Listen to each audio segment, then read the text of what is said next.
नमस्कार दोस्तों, मेरे YouTube चैनल में आप सभी का स्वागत है। मेरी शादी के दिन मेरा 12 साल का देवर दीपक बहुत खुश था। मैंने हमेशा उसे अपना छोटा भाई समझा था और वह भी मुझे भाभी माँ कहकर पुकारता था। लेकिन मेरी खुशहाल शादी ज्यादा दिनों तक नहीं चली।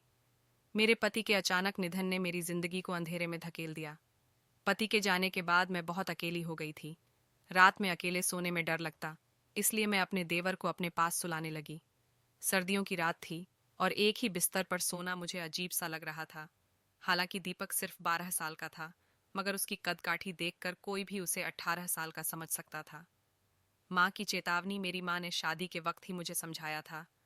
बेटा, तुम्हारा देवर तुम्हारा बेटा नहीं है, उससे दूरी बनाकर रखना। अभी बच्चा है, लेकिन कुछ महीनों बाद बड़ा हो जाएगा, तब तुम्हें और भी एहतियात बरतनी होगी। उस वक्त मुझे लगा कि माँ बेवजह दीपक के बारे में ऐसा सोच रही हैं। वह तो मासूम है। लेकिन अब, जब मैं अकेली थी, तो माँ की बातें रह रहकर याद आ रही थीं। अकेलापन और डर पति के जाने के बाद घर काटने को दौड़ता था।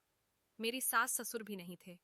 मेरा सहारा सिर्फ दीपक ही था, लेकिन मैं खुद को बहुत असहाय महसूस कर रही थी। उस रात 12 बज चुके थे, लेकिन दीपक अभी तक घर नहीं आया था। शायद वह अपने भाई के रिश्तेदारों के पास गया था। मैंने सोचा, अच्छा ही है, अगर घर आ गया तो मुझे अजीब महसूस होगा। लेकिन तभी दरवाजे पर दस्तक हुई। मेरा दिल जोर जोर से धड़कने लगा।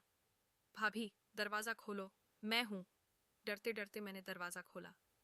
दीपक सामने खड़ा था, हाथ में एक थैली थी। भाभी, आपने खाना खाया? उसने मासूमियत से पूछा।